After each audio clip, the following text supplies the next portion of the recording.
sono storie che meritano di essere raccontate, storie che devono ancora essere scritte. Il calcio di provincia ci regala spunti per sognare e sogni da cui prendere spunto. Amici appassionati di calcio, inauguriamo oggi una nuova rubrica, si chiama il calcio tascabile. Abbiamo qui con noi Andrea Tasca, sarà colui che curerà questo spazio. Buonasera Andrea, ci accompagnerà per tutto l'anno raccontandoci un po' di tutto, aneddoti, approfondimenti, focus.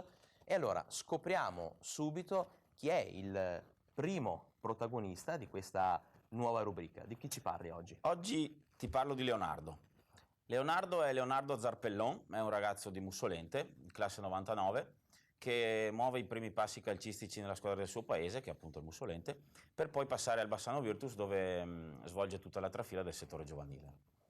Leonardo arriva in Beretti sotto età, è un allievo, gioca già nella Beretti di mister Checomaino, dove si mette in mostra, e arriva anche la prima chiamata nella nazionale Under 17. Durante le partitine del giovedì mister Colella, il mister della prima squadra del Bassano in Serie C, lo nota e non se lo fa sfuggire, se lo porta in prima squadra, dove lo fa esordire appena maggiorenne, facendolo giocare uno spezzone di partita a mezzala, anche se lui non nega fin da subito che vorrebbe fare il trequartista.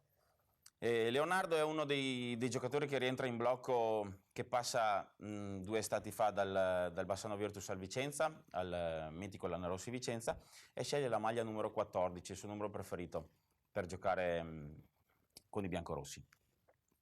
Nel primo anno trova ancora mister Colella, che lo fa giocare, si fa conoscere nel mondo dei professionisti, colleziona addirittura 24 presenze, 30 con le coppe, fa il suo primo gol nei professionisti contro Ravenna, segna un bellissimo gol e poi comincia a sfornare quella che potrebbe diventare la sua specialità, quindi già un paio d'assist importanti.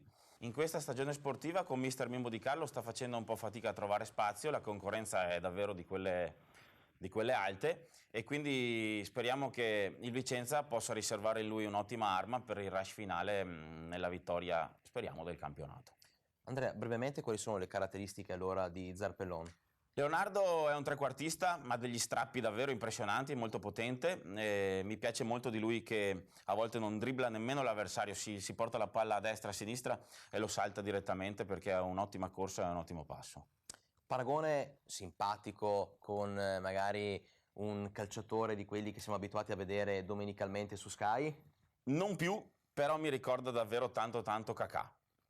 Allora, con questa immagine anche un po' nostalgica per i tifosi milanisti, noi chiudiamo questa prima puntata del calcio tascabile, ringraziamo Andrea Tasca Grazie a voi. e scopriremo lungo il tragitto tante altre storie interessanti.